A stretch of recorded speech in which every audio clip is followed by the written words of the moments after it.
Right. So surely New South Wales government organisations such as detectives and police, even though you've got it wrong for years, might want to fall on your double-ended sword and realise that besides me actually deliberately playing a prank from 2016 to 2018, which is exactly what I did, after being lied about in 2015, then having the nursing registration board harass me, which I thought was insane. I was told what this little piece of shit Aboriginal Brett Aikenhead was going to do to me after October 2015, and this was all because I said he was no longer my fuck buddy. Basically, this and that's the thing. What has been said by these scumbags is not true, and I'm there going, listen, this is all because I told the guy to fuck off. I found a different fuck buddy, which was this Brazilian guy. None of these people are my partners. My ex-partner's Giovanna Consalvo, and I don't have any. Yeah, there's no emotional attachment to people for me. Thank you very much.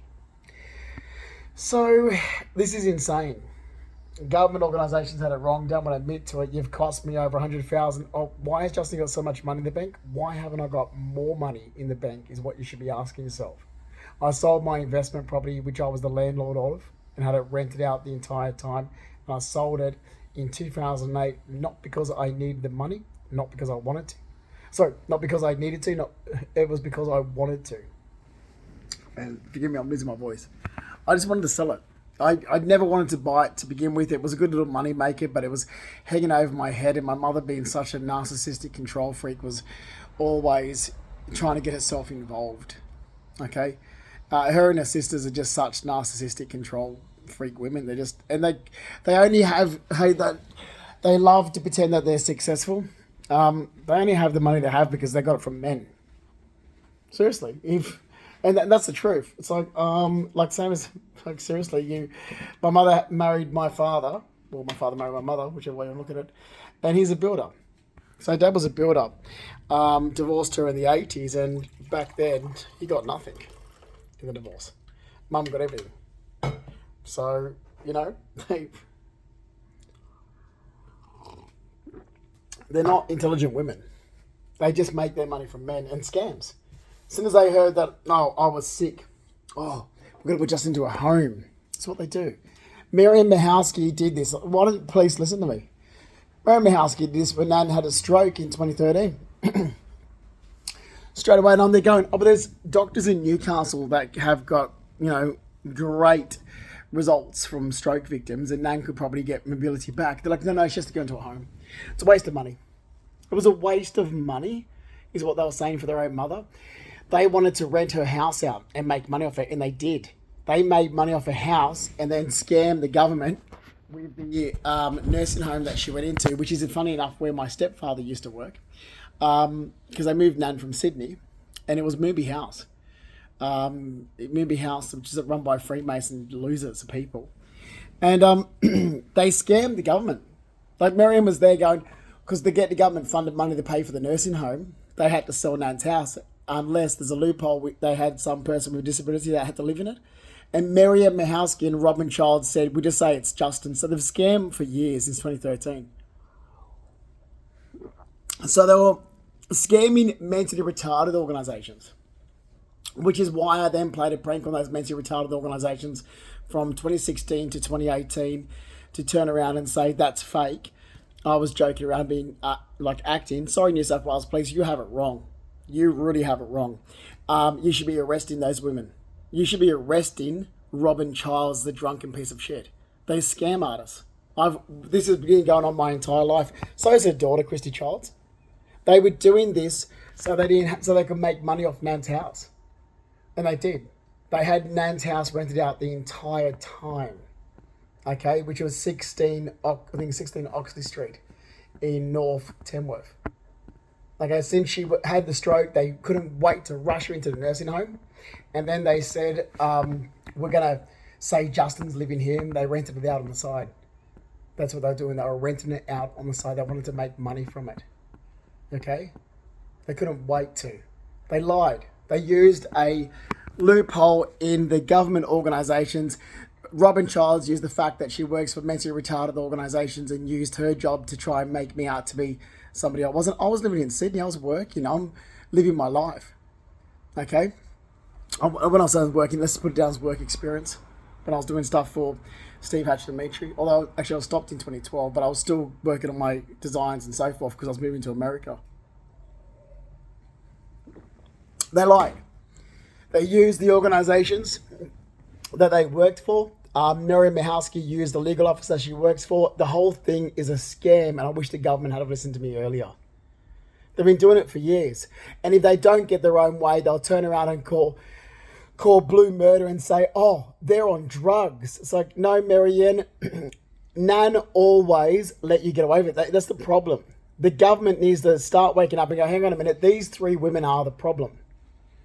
They're just using lies to fuel their own, and they are. Now, I had over 100,000 still saved in the bank. When I sold my investment property, 16 Scott Road, I sold it for 189,000. I've still got all my bank statements. During that period of time when I sold it in 2008, I had fixed term deposits of 50,000 here and there, 20,000, 5,000, whatever. Like, I had about 4 bank accounts full of savings accounts. Okay, that money from the sale of my investment property, I had a very little mortgage to pay out. That money went into my savings account. I never had to spend it. Never spent it. It was still sitting there in 2018. All that money was still sitting there in 2018. Because I already owned everything. I owned my furniture, assets, belongings, jewelry, my car, everything. Like, I already had all the pieces, right down to the watch that, yes, my grandfather, Reginald George Purdy, gave me in the year 2000. That was actually my birthday present. Okay? Whatever my mother wants to scam, I'm you know, what these three women need to realize is that Nan isn't around anymore to say, oh, let them get away with it. That's the problem. Pop used to tell Nan all the time to control them. And Nan let them get away with, let them get away with breaking the law. My Nan used to be like, oh, shh, just, bite your tongue, Justin, keep the peace. I'm like, no, Nan. They're lying. No. Just, if you cause trouble, they'll stop me seeing you. That was what it was said all the time with my Nan. All the time. And I was like, this is bullshit. Once you're dead, Nan, I would never see them again. This is like, they just scam. They lie and scam. They be like using bullshit. Like, I'm so fucking sick and tired of it. Yet I am someone that actually had an injury when I was mugged and robbed on my way home from work. And then as soon as I was mugged and robbed on my way home from work, you should have seen them wanting to try, oh, well, Justin has to move now. I'm like, no, I don't. This is just a simple return to work. It's a simple return to work. And then the worst thing that happened, I met Giovanni Consalvo, who looked at the family I've got, and he started scamming. He started pretending he was a carer, collecting money from the government, from Centrelink, pretending he was a carer. He committed fraud, he committed forgery, and he got away with it because my mother's family do this. See, I just had an injury after work, and it was something really simple. There's a return to work in process, which means recover and maintain injury and return to work at Star Casino. And I would have returned to work at Star Casino if my mother's side of the family didn't commit these scams and my ex-partner, Giovanni Consalvo, didn't commit these scams. And the whole matter is fraud, whether police like it or not. And my reaction to these actions towards me is justified, whether these organizations like it or not, because they have labeled me as all these bullshit.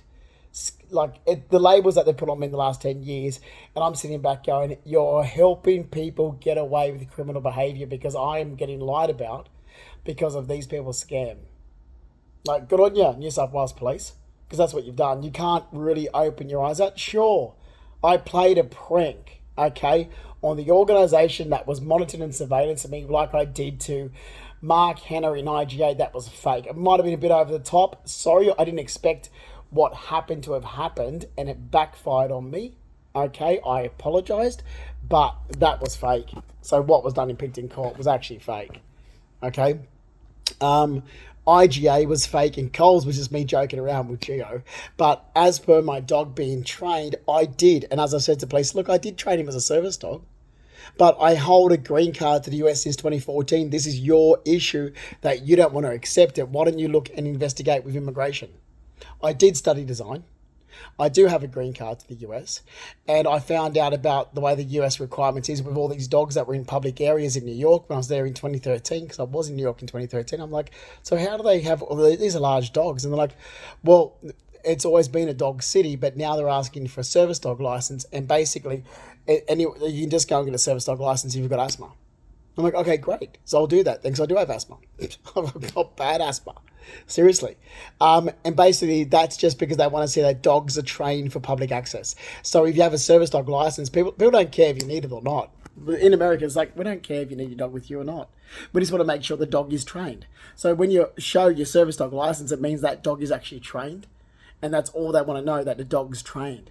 Because in America, the dog's trained, it's ticked off by a vet. So there's no, it's like, yep, this dog is actually trained to be in public areas. Not going to have any trouble with the dog at all. It's trained. It can fly. It can go on public transport. It can go in restaurants. It's trained.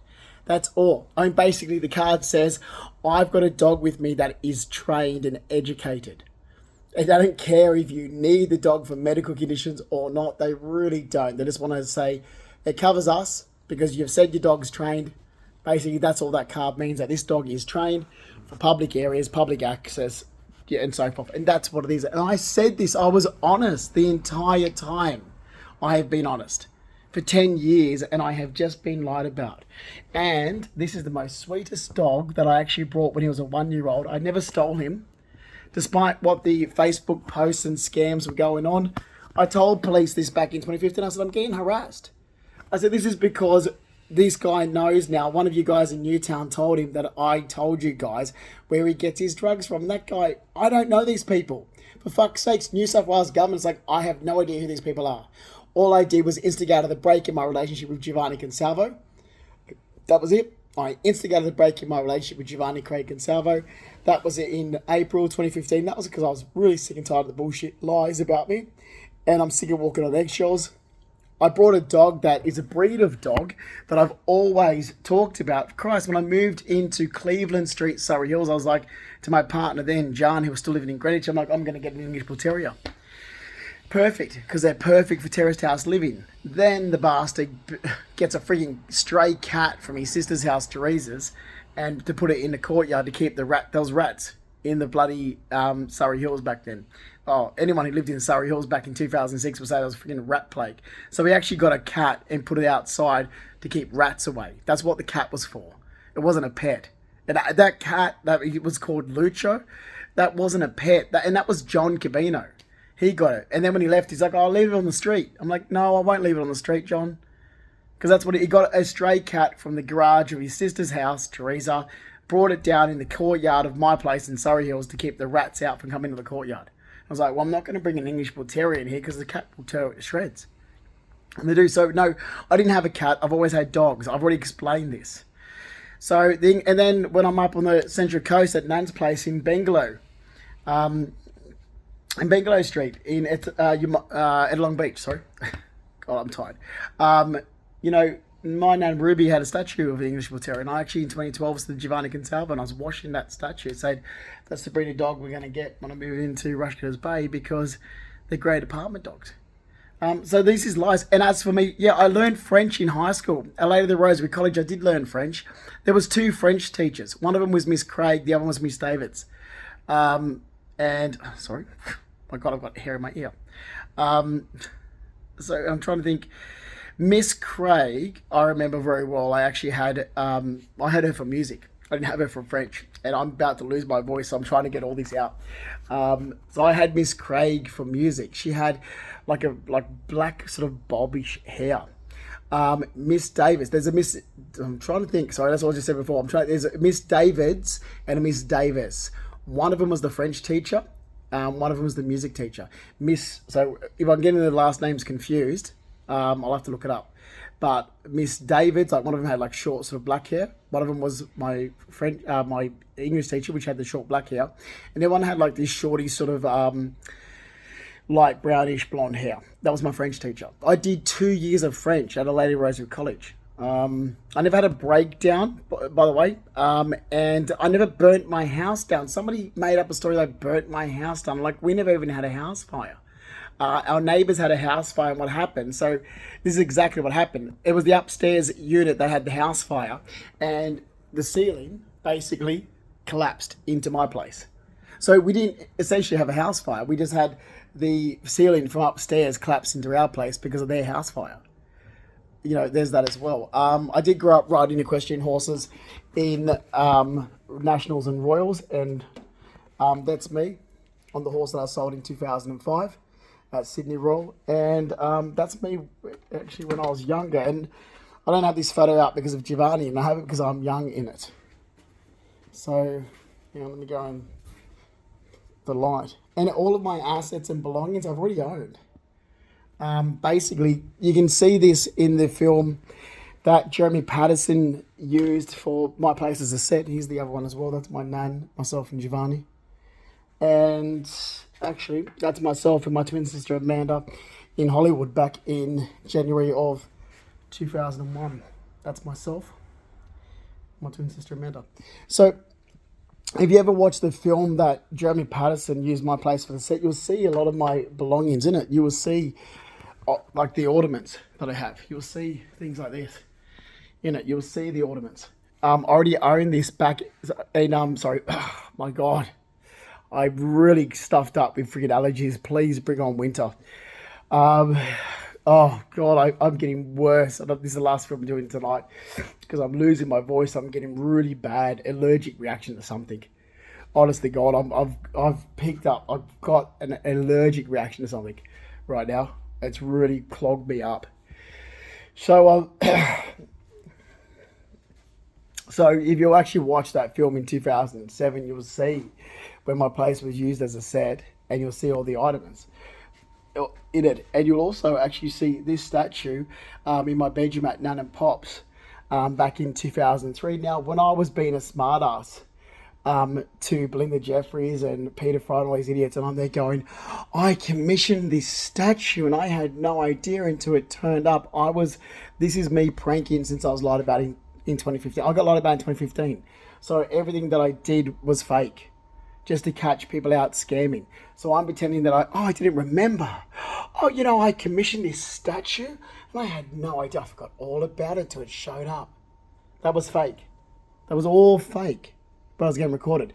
And then I watched my mother do this to my marble top commode that I've had since 2005. It used to sit. I had it in St. Leonard's. It was purchased from Rafa and Keller. So my mother comes into my place in 2017 and goes like this. Oh, that's beautiful. Oh, is it new? Carol, stop your scamming. Literally, I have just caught my mother and her sisters out finally, and I want them arrested. I'm not going to back down. And as for my twin sister, Amanda, she turned out to be just as much of a scam artist liar as my mother. I look at Amanda, I'm like, fuck off, Amanda. Seriously, just fuck off. You have just, my entire life I've watched my twin sister be manipulated and brainwashed by Carol up to a scam, where I'm like, no, I'm sick of this shit. And I can tell you right now, in 1992, because mum moved from Sydney, and I ended up being a lot closer to my grandparents than anyone. I did, because when my dad divorced my mother, I was like, that's it. And I was a lot closer to my great uncle Leo. I called him Uncle Fred, but his real name's Leo Patrick Sayer. A lot closer to him. A lot closer to Big Nan. Like I said, I used to go and see Uncle Fred every Tuesday right up until he died. I think it was about August 2002 he died. I was 23 when Uncle Fred died. I used to see him every single Tuesday. I used to go from the city, drive out to Kerry Road, Blacktown, pick Nan up, and drive back into the city, to Leichhardt, because he was in Leichhardt. I used to do that every single Tuesday. So anyway, they're who I was close to. So when Dad divorced Mum, Dad's Mark in Fleming, retired builder. Like I said, this is ridiculous. He still lives at Hillcrest Road, Empire Bay, and he's lived there just as long as Mum's lived in New England. So Mum moved from Sydney to New England with her second husband. Not because we had family or friends there. We had no one there. My stepfather brought it up. Basically, my stepfather brought New England up to my mother. And he lived in the country. I'm not from the bush. But we had horses even in Sydney. My grandfather had horses in Balmain. My grandmother had horses in Leichhardt. There was all that whole area. You can ask my mother, Carol. There was still all that whole area was all still horses. Christ, Moore Park was still a showground right up into the 90s. I was still riding horses around Moore Park when I was young. So if you could afford it, you had it. If you couldn't afford it, you didn't have it. And a lot of these people, these houses that I'm now living around, they have no idea because they couldn't afford it. They didn't have that lifestyle that I grew up in. Well, that's not nothing to do with me. That's because your parents are scum, your grandparents are scum, and you're like, it's like you look at them. It's like, so your grandparents have been born and raised in housing commission, you've been born and raised in housing commission, you're born and raised in housing commission. It's like you're just scum. Well, my grandmother, okay, she's from Leichhardt. The house that she actually lived in was owned by her uncle, and she got left to her. They had their place they grew up in. My mum's got her place. Like, she had with my dad. My dad gave it to her in divorce. Mum sold it. She brought her property. Dad's got his place in Empire Bay. We've always lived in owner occupied. I have my place, my investment property. Before I was mugged after work, November 30th, 2007, I brought the house that I was going to live in permanently. So the house I was going to live in, which was 52 Lantana Drive up at Umina Beach. That was a 5-bedroom house that I was going to turn into I was going to get rid of turn it into a large 4-bedroom, if anything. But yeah, I was going to combine 2 bedrooms and make a massive, huge master bedroom. But anyway, it was a big 5-bedroom house up there, 52 Lantana Drive at Umina Beach, and that's where I was moving to. That's like, okay, I've got my investment property. I'm moving to Umina Beach, and I'm still working at Star Casino. And then I got mugged after work November 30th, 2007, which was a shame because I was actually moving from Surrey Hills to go to Umina Beach and live in the house that I had brought. So it is a shame because I would not be in these scummy areas now. I will be living in the 5-bedroom house that I brought back in 2007. That's what happens. That's also what happens when you don't have a decent... when you do not have a decent legal system. And the other thing before I finish with this video is I'm going to say, when an organisation started rallying around friends and family and gathering information in the last 10 years, they gathered information that was directly related to my mother's sister, her children, their upbringing. Robin Childs, Shane Childs and Christy Childs, which are just deadbeat losers that were dragged up in Housing Commission. They gathered information related to them. Especially Shane Childs, the description of him was described to me in 2017 and 2018, and then I couldn't believe it. I'm working at Mohegan Sun and some scrubber, low-life, houso junkie came up to me and started giving me, she goes, oh, I imagine you to be this person. I'm like, that's weird, you've just described my mum's sister's son. And this is not the first time now. Then there was a description of my stepbrother, which is Daniel Rackley, which is where police really, like, you're an idiot. Mark Rackley, his children from his first marriage. Daniel Rackley moved to Tamworth. Apparently he lived in Tamworth, Central Coast, all over, but he's originally from South Australia. But that's my stepbrother. It's not me. I've actually literally, God, that's so American, isn't it? Oh, must have picked that was there. I've literally, in 2015, when we had to rescue Faith fucking Rackley, who I can't stand, mum's half-caste shit that she had with her second husband, from the Rebels bikies. Like, seriously, like, this is how low life my mother is. It's like, oh, you're disgusting. Like, you're fucking scrubber of a daughter, this low life that, like, my mother just affiliated with low life after she got with her second husband. Like, this deadbeat loser of a daughter of hers, junky little piece of shit like her father. So she has a child with some bikie member, and then she's like, oh, she doesn't know if it was the brother or him. I'm like, oh God, she's a Rackley. Oh, she's so disgusting. Ugh, the deadbeat to do with my mother. My mother's just a little scam artist ever since she got with her second husband, Mark Rackley. So anyway, I'm there for a holiday, and we're told we have to go rescue her. She's at some bikie clubhouse, and I walk in with Christy Childs. So Christy Childs first tells me that these people, these criminals, okay, these criminals know her partner, who's Aboriginal, Justin.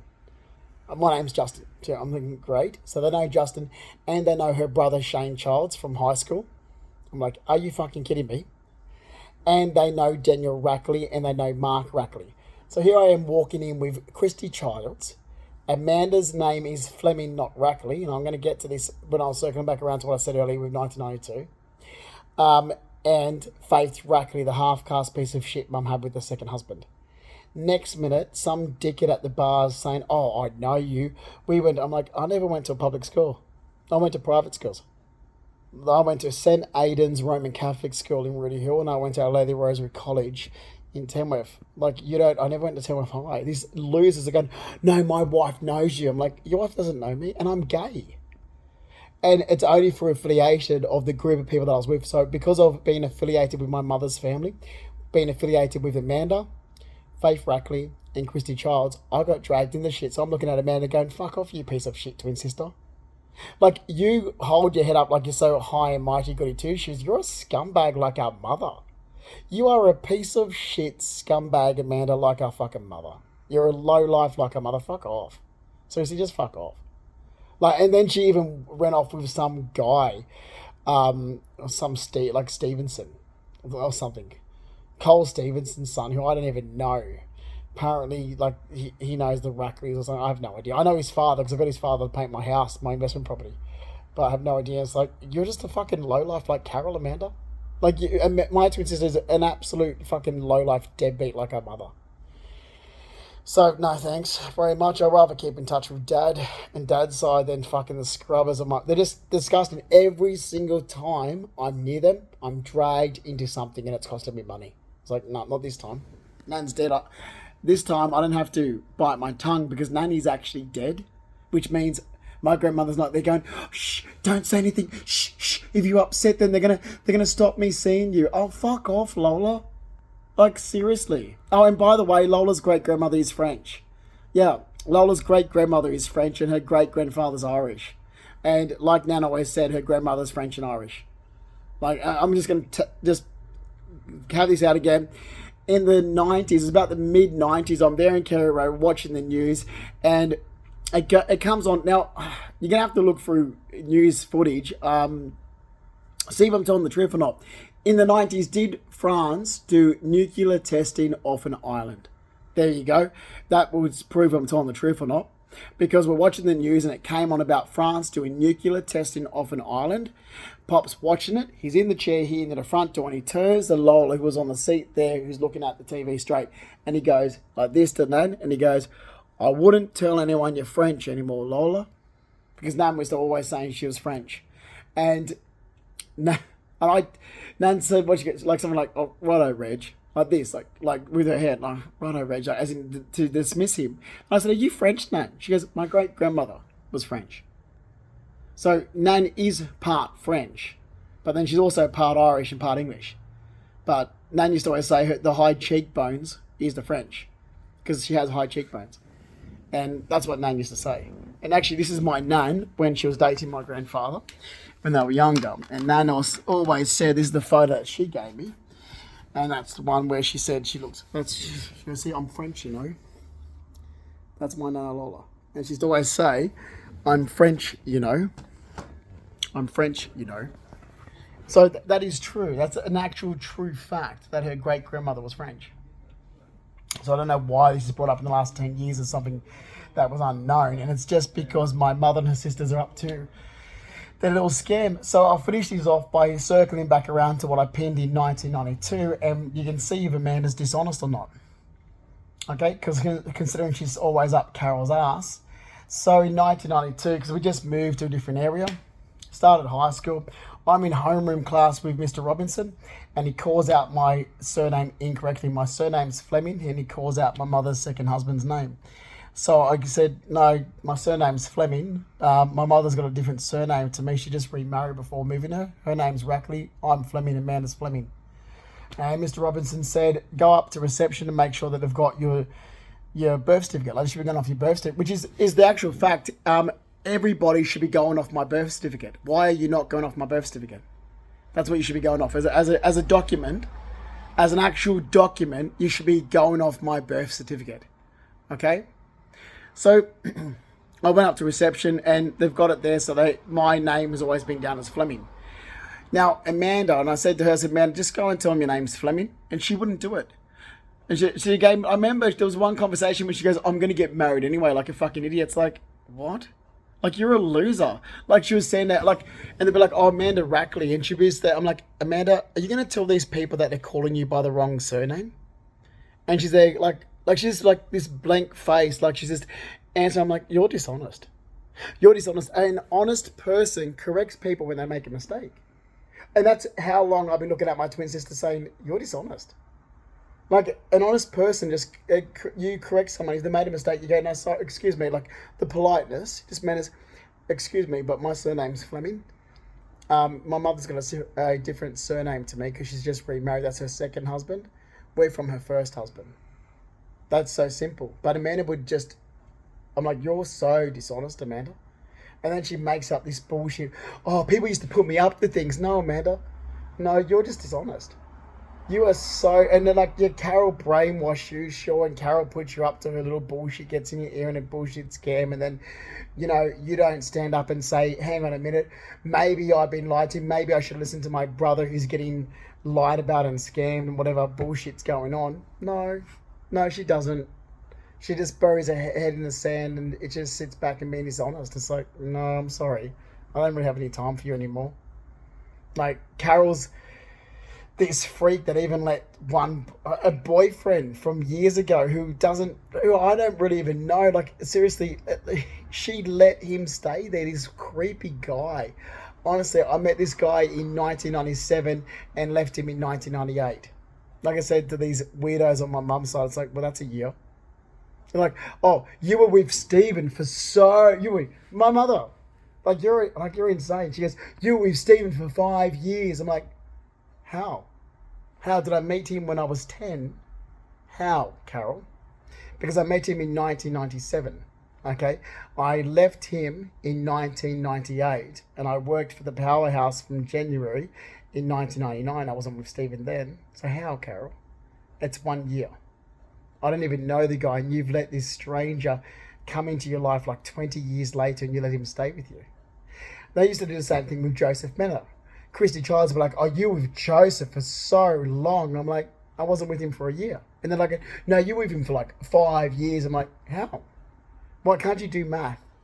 Is something wrong with you when you can't do math? Because I actually met Joseph Menner at Mark Henner's 21st birthday party in 2003. Okay, my first date with Joseph Menner was his birthday, the 1st of August in 2003, and I left him on my 25th birthday, or the week of my 25th birthday, anyways, a couple of days before it, in April 2004, so that's not 1 year. I wasn't with Joseph Menner for 1 year. So you obviously have an issue with being able to lay down foundation of memory and facts, which is why you are an unreliable witness for anything. You can't put a timeline down. You women absolutely cannot put a timeline down at all. You sit there and shoot your mouth off, you drunken deadbeat losers, and it's like, how? And they still do it today. They're like, oh, you knew him well, you did. I'm like, no, I didn't. Stop saying I did when I didn't. If I met somebody in 2003, I met him in 2003. If I left him in 2004, I left him in 2004, Carol. Stop making up stories and then telling organisations these made up stories that you've just done in the last 10 years. And these organisations are so stupid that they listen to women. I would never listen to a female. I would never listen to if a female speaks to me, I'll be like, yeah, it goes in one ear and out the other. It's like, yeah, look, I would never listen to a word out of your mouth because I've just watched lying, scamming women my entire life. So you can say whatever you want to me, but I'm looking at you like you're a liar. Because that's what history has taught me, to see women as nothing but exactly what Islam says. And I'm not Islamic, I'm Roman Catholic, but I have studied Islam when religious education, studied the 3 major religions in school, and it wasn't just our Roman Catholic religion. Islam says that a female's testimony is worth half of a male. And there's a good reason why that is. Have a look at my mother's family. They lie. You take half of what they say and you'll be like, yeah, that's not even true. Those women just lie. And they're going to always get away with it. There's liars. Lying, drunk, deadbeat, good-for-nothing women. And that's what I'm going to leave it at. New South Wales Police, you have it so wrong over the years. My dad is a retired builder, Mark Ian Fleming. His father is Stanley Fleming from Botany Bay. He was actually raised by Edith Kavanagh. His mother is, my grandmother, Ruby Jean Hill. She's born in Five Dock, raised in Abbotsford. Her mother is Ada Gray, and her father is Frank Edward Hill from Lara. Or even though he's born in Dunedin, New Zealand, from British parents of Southampton and London, that's only Frank's parents. Okay, I don't know where Ada Gray's parents are from. And Stanley was an orphan, but his name was Stanley Fleming. That's where I get my ethnic look from. You have it wrong, because Mum's first husband is Mark Ian Fleming, the builder.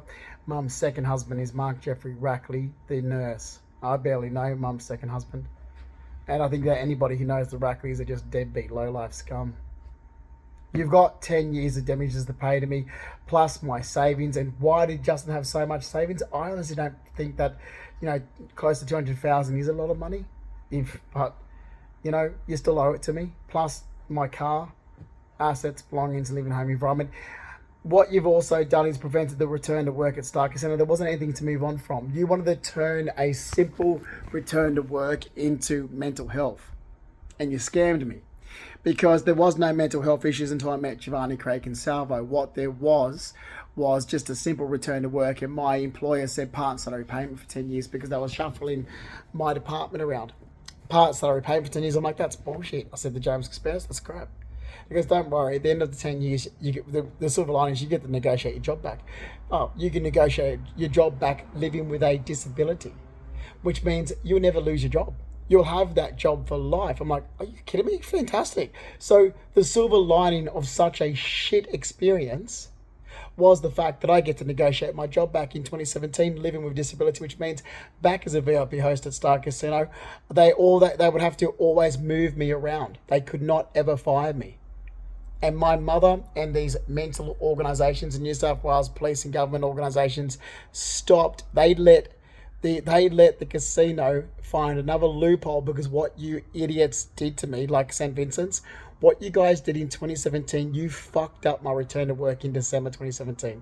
So don't ever say, oh, he's going to work again. No, I won't, because what you did in 2017. Okay, this is a compensation matter, a new one now, and it better be. You fucked up my return to work. How could you do that? How could you scam so much, lie about a person like you did to me so much when this was a return to work process?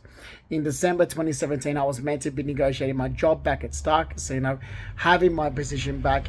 It would have been secured for life if my job shut down, say it doesn't exist anymore, they had to find me another job in the company. I was unfireable. Okay? Employed with disability. All right, because I was mugged and robbed on my way home from work. I was their responsibility to help me back transition into my old job. You stopped that. My mother stopped it. My ex-partner stopped it with his bullshit scamming that he was a carer. The Reach Out organisation stopped it. Acon stopped it. Bobby Goldsmith stopped it. Social support working and caring organisations stopped this, all because you used lies about me for a scam. So no. The only thing that's going to move forward is you owe me damages for this, and you've let the casino get away with actually having to hire me back, which is exactly what they had to do. They had to hire me back living with disability. Okay? At the end of 10 years part salary payment, they didn't have a choice but to renegotiate my job, which meant keeping me there with disability until I retire. And you stopped that. Do you know what my VIP host job is now? It's over 79,000 a year as a salary package. It's over 79,000 a year as a salary package. When I was there in my 20s, it was $47,730 a year as a salary package. You organisations, government organisations, New South Wales Police, the lot of you have just fucked my life over in 2 countries continuously since 2015, and I'll repeat this for the last time. This was not greyhound therapy. This was not any type of therapy. Okay? This was a group of people using my misfortunate event to boost their own self for their own benefit and their own gain, and you fucked my life completely for 10 years. Maybe everybody should have got their information directly from me myself, because I know a lot more about me than anybody else does. There's not one person that knows anything about me, really. No, my family definitely doesn't. My family only show up when they want something.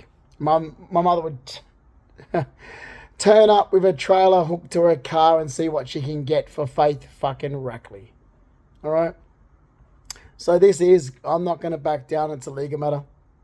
Whether people want to take it on as pro bono, whether, there's a good law firm that wants to go, hang on a minute, the guy's been wrong for 10 years.